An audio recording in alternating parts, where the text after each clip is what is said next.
Muito boa noite, sejam todos muito bem-vindos e bem-vindas à edição desta segunda-feira, 24 de março de 2025, do Cidadania S.A., o seu jornal diário com as notícias e os absurdos do Brasil e do mundo. Meu nome é Jaime, vamos então para o jornal desta segunda-feira. Não dá para começar de outra maneira a não ser falando do julgamento que acontece amanhã, começa amanhã, talvez um dos mais importantes da história desse país.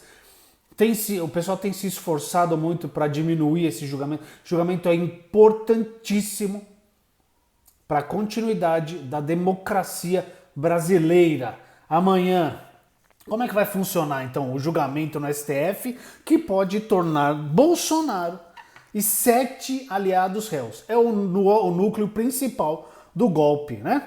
Vamos lá. Então a primeira turma do STF vai dedicar 3 sessões, então 2 amanhã e uma na quarta, entre terça e quarta, para decidir se aceita a denúncia contra o ex-presidente Jair Bolsonaro e outros 7 acusados de tentativa de golpe de Estado em 2022. Segundo a PGR, essas pessoas fazem parte do núcleo crucial da organização criminosa, integram esse grupo. Sempre bom lembrar, não é mesmo? Jair Bolsonaro, ex-presidente, que enquanto estava tramando o golpe, ele era presidente da República ainda, a gente não pode esquecer esse detalhe importantíssimo. Ele era presidente da República enquanto ele tramava um golpe de Estado. Alexandre Ramagem, ex-diretor-geral da ABIN, que é a Agência Brasileira de Inteligência. O Almir Garnier Santos, esse aqui também, ex-comandante da Marinha. O Anderson Torres, ex-ministro da Justiça e ex-secretário de Segurança Pública do Distrito Federal. O nosso queridíssimo general Augusto Heleno, ex-ministro do Gabinete de Segurança Institucional da Presidência, o GSIM. Mauro Cid, ex-chefe da Ajudância de Ordens da Presidência, o ajudante de ordens do presidente. Paulo Sérgio Nogueira, ex-ministro da Defesa. E o Walter Souza Braga Neto, ex-ministro da Casa Civil. Tá? Então amanhã começa. 5 ministros, primeira turma, vão decidir se recebem ou não a denúncia. Os acusados são acusados do quê? Sempre bom lembrar. Golpe de Estado, abolição violenta do Estado Democrático de Direito, organização criminosa armada, dano qualificado e deterioração de patrimônio tombado. Se for rejeitada, a acusação será arquivada. Se a acusação for aceita, que é o que deve acontecer, será aberta uma ação penal e os denunciados vão se tornar réus no tribunal. Então vamos lá, o passo a passo. A primeira sessão será aberta pelo presidente da primeira turma, que é o Zanin, o ministro Cristiano Zanin. Na sequência, será lido o relatório pelo ministro Alexandre de Moraes. O documento reúne informações sobre o andamento das investigações. Depois disso, o autor da denúncia, o PGR, deve apresentar suas considerações sobre o caso. Chamada sustentação oral, terá 30 minutos de duração e será feita pelo GONE, que é o PGR, certo? Os advogados dos acusados vão apresentar seus argumentos. Cada advogado tem direito a 15 minutos, em ordem a ser definida pelo Zanin. Não está definida ainda, vai ser definida amanhã pelo presidente da turma. O relator, Alexandre de Moraes, começa a votar sobre as chamadas questões preliminares. São questionamentos processuais levantados pela defesa, como competência do colegiado para julgamento e tal. Okay? Eles vão tentar isso aí, vão tentar desmerecer o STF e o pessoal que está julgando. Então, o Alexandre vota primeiro. Aí os outros 4 ministros da primeira turma votam sobre as preliminares. Apresentam os votos nesta ordem. Flávio Dino, Luiz Fux, Carmen Lúcia e o Cristiano Zanin, que é o presidente.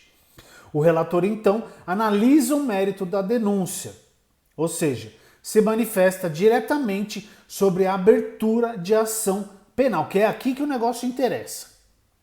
Então, o Alexandre de Moraes vai dar o parecer dele se vai se tornar uma ação penal ou não. E aí os outros 4 ministros votam no mérito, nesta ordem. Flávio Dino, Fux, Carmen Lúcia e Cristiano Zanin. Se for aberta a ação penal, o grupo vai responder a um processo no STF. O próximo passo é a abertura da fase de instrução processual, quando são colhidas as provas e depoimentos de testemunhas e acusados. O que eu sei, o que eu ouvi hoje, o STF está monitorando o Bolsonaro para evitar que ele fuja, que ele se enfie em alguma embaixada, porque ele é um covarde. Essa família é feita de covardes, né? Não é à toa que um já está lá nos Estados Unidos. A história deles é só procurar, tá? Então, assim, a gente tem que acompanhar. Quem puder, assista ao vivo, porque esse julgamento é muito importante para a história do Brasil. E para que muitas pessoas acordem para o que quase aconteceu no fim de 22, começo de 23. Pessoal que vem aqui, às vezes, defender, falar que quem é contra o Bolsonaro é petista. Não. Quem é contra um golpe de Estado é uma pessoa democrática. Não precisa ser petista. Precisa só ter noção. Muitos de vocês que vêm aqui comentar e que ainda defendem essa galera, vocês ainda vão acordar. Então assistam esse julgamento para ver se vocês acordam para a vida e percebem que vocês foram usados por essas pessoas para ficarem na frente dos quartéis, para irem lá fazer a balbúrdia e o quebra-quebra que vocês fizeram em 8 de janeiro. Aí vai ser condenado? Fica chorando. Aguenta o nabo que vocês inventaram. Que nem a nossa querida aqui, a cabeleireira, a Débora Rodrigues dos Santos. Foi lá, é uma das que mais advogou a favor dessa galera, ficou acampada na frente do quartel, foi lá no dia 8 de janeiro, no quebra-quebra, fez um monte de coisa, pichou a estátua, só que o pessoalzinho da direita tá querendo esvaziar o julgamento, colocando como se ela só tivesse pichado a estátua, o que já é crime, tá? Isso já é crime, tá bom? Mas ela não fez só isso, ela fez várias outras coisas. E ela tá sendo julgada por essas outras coisas, não só pela pichação. Mas muito bem. O Fux pediu vista do processo, né? E paralisa por até 90 dias.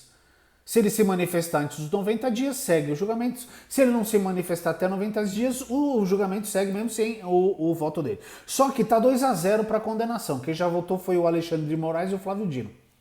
Falta um voto para formar a maioria para ela pegar a pena de 14 anos e 3 meses. Entendeu? Ela vai ser presa. Ela já está presa, né? Ela vai ser condenada. Não tem como fugir. Isso aqui só vai adiar o inevitável, tá? É isso. Não adianta dar uma de santa, porque aqui eu vou trazer. A PGR acusou a mulher dos seguintes crimes: tentativa de abolição violenta do Estado Democrático de Direito, golpe de Estado, associação criminosa armada, dano qualificado e deterioração de patrimônio tombado. Ela é de Paulínia. Eu já falei, a gente já falou dela aqui, até quando a Alice fazia parte, já faz um tempão que essa mulher é conhecida. Ela admitiu tudo isso no interrogatório. Ela mesma disse que fez as coisas. Então, assim, estão querendo transformar em vítima uma pessoa que é uma criminosa e querendo esvaziar o julgamento como colocando como se ela só tivesse pichado a estátua da justiça lá, no Perdeu Mané, lembra? E tirou foto, com a mão toda suja de batom na frente da estátua. Tem que ir presa, querida. Você não quer ir presa? Não faz merda. Se tivesse ficado em casa, quietinha, não teria ido presa. Tem vários vídeos. Tá rolando pra tudo quanto é lado. Vão assistir os vídeos daquele 8 de janeiro. Eu não vi nenhuma velhinha com Bíblia no bar do braço. Eu não vi ninguém calmo lá. É todo mundo quebrando tudo. O outro lá que roubou a Constituição, a cópia da Constituição, foi preso outro dia. Você não quer ser preso? Não faz merda. É simples, não é? Vai viver. Isso é uma democracia, queridos. Não consegue? Não chora, não é mesmo? Vai ser preso e vai pagar por isso. Falar em ser presa, o Nunes Marques, né? Querido ministro do STF, pediu vista lá também do julgamento da Zambelli. E é o mesmo caso dessa Débora. O julgamento para porque o ministro pediu vista do processo. Mesma coisa, até 90 dias, só que é o mesmo caso da Débora. A Zambelli também está por um voto de ser condenada a 5 anos e alguma coisa de prisão e perder o mandato de deputada. Isso é muito importante, ela precisa perder o mandato. Tá? Então, assim, mesmo caso, estava 3-0 no fim de sexta, Aí foi 4-0, o Zanin antecipou o voto dele depois que o Nunes Marques pediu vista do processo, votou a favor, tá 5-0. Precisa de só mais um voto. Então assim, também não vai escapar, não vai fugir, vai ser presa e vai perder o mandato, tá? Como tem que ser. Porque o que ela fez, se você não lembra, ela saiu correndo atrás do cara, um homem jornalista preto com arma em punho. Né? Vai ser presa. Tem que ser presa. Já que a gente tá falando de bolsonarista, vamos falar do Tarcísio. Tem 3 notícias do Tarcísio hoje, tá? Se prepare. Vocês lembram que o Tarcísio, lá no evento flopado, que foi esse bendito vídeo que trouxe bolsonarista aqui pra página? Se vocês quiserem vir, senta aí, assista os vídeos. Olhem as notícias. Não é possível que vocês não consigam enxergar que vocês estão sendo usados. Vocês estão sendo usados por essa galera. O Bolsonaro vai pegar os panos de bunda dele e vai fugir, igual o filho fez. Porque essa família tá rica. Tá rica. Ele tá há 30 anos mamando na teta do Estado. Nos 4 anos de governo dele, a gente não tem muita prova, mas não teve nenhuma condenação nem nada. Mas o tanto de coisa que a gente ouviu e provas apareceram de negócios e negociatas. Tá todo mundo rico. Se a casa cair para eles, vocês acham o quê? Que eles vão ficar aqui para defender vocês? Não, eles vão embora. Tem dinheiro pra caramba. Eles vão embora daqui. E vocês aí, principalmente os acéfalos que foram lá em 8 de janeiro, vocês vão tudo ser presos. E vão ser largados aí porque vocês foram usados. É diferente. Por exemplo, a Dilma hoje foi reeleita como presidenta do Banco do BRICS por mais 5 anos. E foi impeachada do jeito que foi. E teve o voto do Bolsonaro da maneira que foi. Então, assim, a história, ela sempre corrige e é corrigida. Tá aí o que ela falou lá quando ela foi impeachada. Esses que fizeram isso comigo vão todos pagar pelo que fizeram. Estão pagando e vão continuar pagando. Mas eu tava falando do Tarcísio. Então, no dia lá de Copacabana, ele falou, atacou o STF, atacou a inelegibilidade do Bolsonaro, tal, não sei o quê. Aí, sexta-feira, ele deixou os bolsonaristas putos da vida. Por quê? Porque ele elogiou o sistema eleitoral e as urnas, que é o que o Bolsonaro e os bolsonaristas e essa porcaria dessa extrema-direita mais atacam. Eles atacam a questão da segurança das urnas. E o Tarcísio falou que não, que é tudo seguro, que é uma maravilha. Presta atenção nisso aqui. Ele fez elogios às urnas eletrônicas e à justiça eleitoral brasileira em um evento no Tribunal de Justiça de São Paulo na noite de quinta-feira passada, dia 20. Deixou os aliados bolsonaristas do governador putos. Que delícia. Cadê as aspas dele aqui, ó? Presta atenção no que ele falou. O Brasil veio se tornando referência em termos de velocidade, de apuração, de tecnologia. Muitos países têm que olhar para o Brasil e ver o que está sendo feito aqui. O Brasil se tornou, de fato, uma grande referência, disse falando das urnas. Aí ele complementou, a gente tem que fazer o agradecimento à Justiça Eleitoral por todo esse trabalho, por todo esse empenho como garantidora da democracia brasileira. Então assim, Tarcisinho é esperto, bicho é inteligente, porque ele dá uma no cravo, outra na ferradura. Um dia ele afaga o Bolsonaro, no outro dia ele vem e afaga o outro pessoal aqui. Então ele fica indo pra lá e pra cá. Ele é inteligentíssimo e ele vai pra onde o negócio for bom. Porque se o Bolsonaro dança, ele pula pro lado de cá. Se o Bolsonaro fica, ele pula pro lado de cá. A política do Tarcísio é essa, a política de sobrevivência. Ele é muito esperto, tá? Só que não tá nem aí pra educação. Vamos falar sobre a educação de São Paulo? Cara, promotoria entra com ação para que Tarcísio recomponha quadro de professores em São Paulo. Matéria da Isabela Palhares, vira e mexe, tá aqui, excelente repórter da Folha Press. O Ministério Público de São Paulo entrou com 2 ações civis públicas para que o governo Tarcísio de Freitas, do Republicanos, seja obrigado a recompor o quadro de professores e diretores efetivos nas escolas públicas estaduais. O GEDUC, Grupo de Atuação Especial de Educação da Promotoria, defende que o governo tem burlado a contratação por meio de concurso público e sistematicamente passou a preencher os quadros da educação com profissionais temporários, o que causa uma série de prejuízos ao funcionamento das escolas e, consequentemente, ao direito de aprendizagem dos alunos. Por quê? Porque ele não está nem aí para a educação e ele quer privatizar tudo. Então, ele emporcalha o negócio, ele faz o serviço ficar um lixo para justificar a privatização. Né? Tática mais velha do mundo. A Secretaria de Educação não respondeu a reportagem até a publicação. Lógico, não vai. Presta atenção nesses dados aqui da GEDUC. Levantamento feito pelos promotores do GEDUC identificou um déficit de ao menos 40.155 professores, 1.177 diretores e 702 supervisores de ensino efetivos na rede estadual de São Paulo. Na ação, eles pedem que a Justiça determine ao governo do estado a imediata adoção de providências para a contratação desses profissionais, sob a pena de multa de R$100 mil para o descumprimento. 100 mil é pouco, né?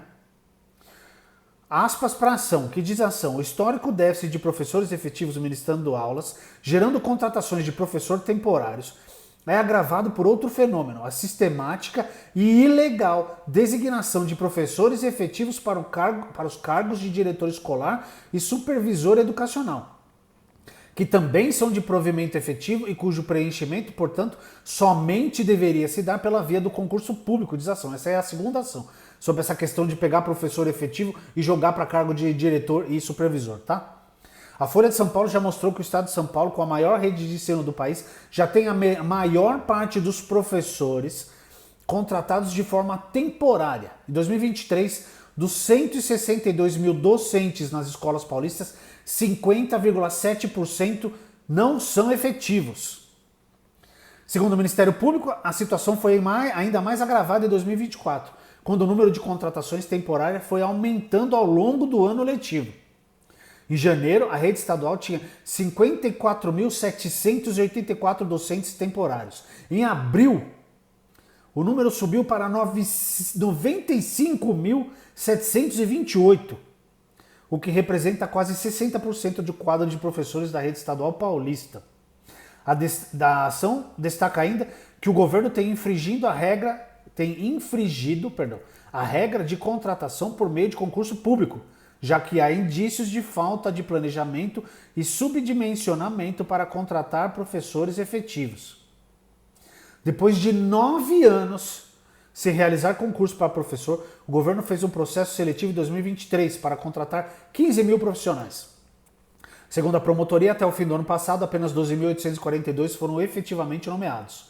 Com base em um relatório do Tribunal de Contas do Estado, a ação aponta que o número inicial estava subestimado e que seria necessária a contratação de 40.155 docentes. Tá? E a segunda ação é aquilo que eu falei, que eles estão puxando professores efetivos para ocupar cargo de diretor e do outro negócio que eu esqueci o nome, e supervisores, tá? Então assim, por quê? Porque o concursado, ele fica. O que não é efetivo, você vai trocando. E aí, deixa a escola sem professor.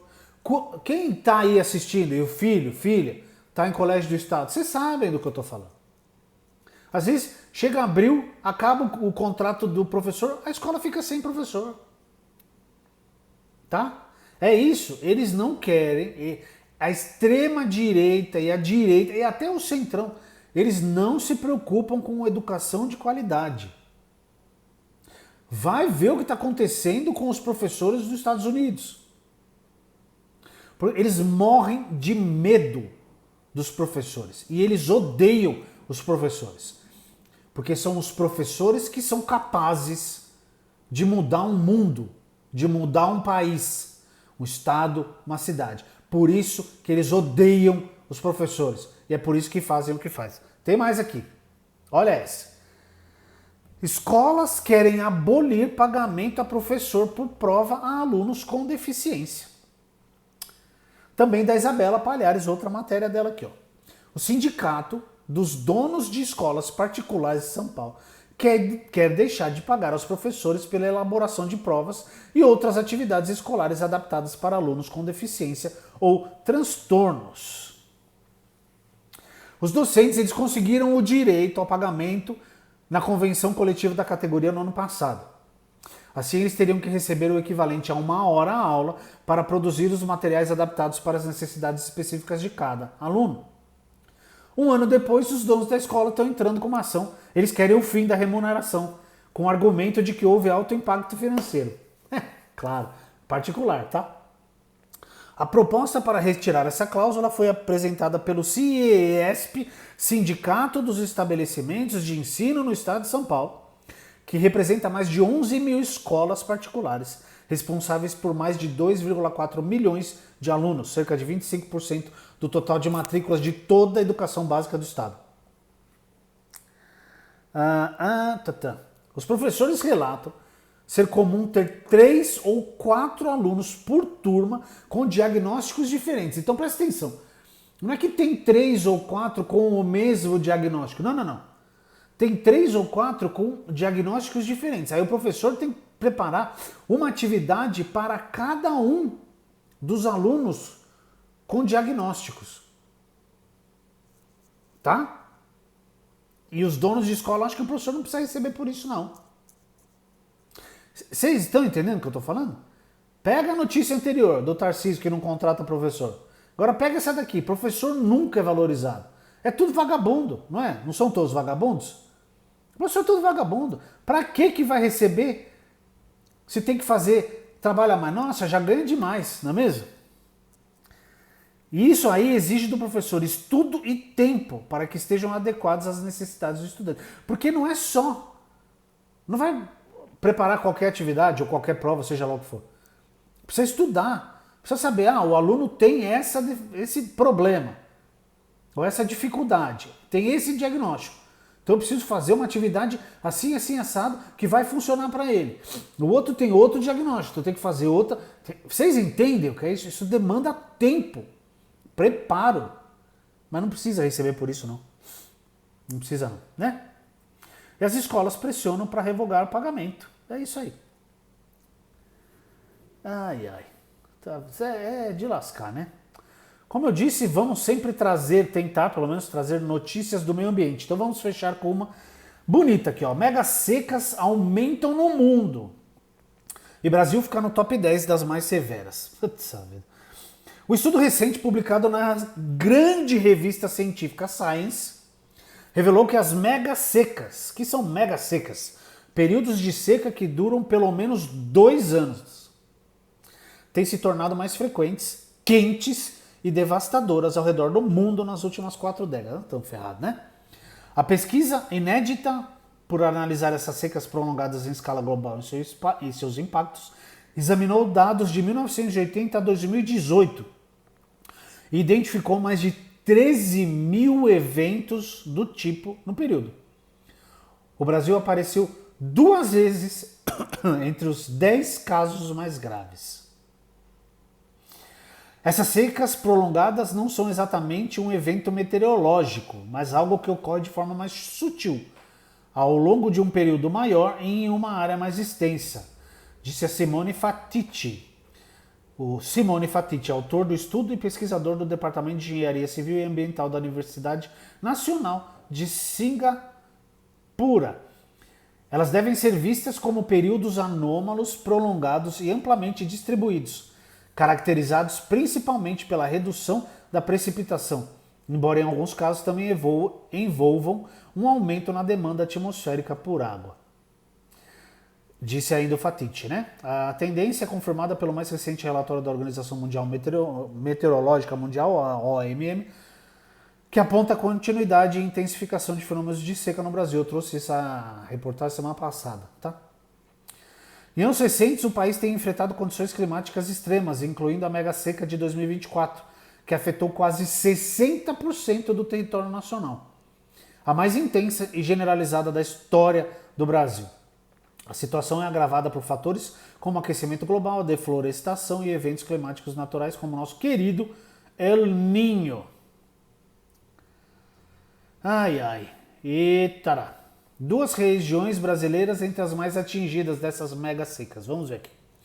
A pesquisa revela que a chamada Amazônia Sul Ocidental, que abrange parte dos estados do Acre, Amazonas, Rondônia e Mato Grosso, além de porções da Bolívia e Peru, enfrentou uma mega seca devastadora de 2010 a 2018. Essa região figura como a 7ª mais grave do mundo no período estudado. No período, a seca prolongada causou o secamento de rios importantes como Madeira, Negro e Solimões, que atingiram níveis historicamente baixos. Comunidades ribeirinhas também ficaram isoladas quando os rios, que servem como principais vias de transporte e subsistência, se tornaram intransitáveis em vários trechos. Durante esses 8 anos, a vegetação amazônica sofreu um estresse hídrico severo, aumentando significativamente a vulnerabilidade da floresta aos incêndios. Em 2015 e 2016, no auge da seca, foram registrados aumentos de até 30% nos focos de queimadas comparados à média histórica da região. Estão fodidos, né? Putz, grilo. Ai, ai. Já na região leste do Brasil, o estudo identifica como a 9ª mega seca mais severa do mundo, aquela ocorrida entre 2014 e 2017, afetando principalmente os estados de Minas Gerais, Espírito Santo, Rio de Janeiro e São Paulo.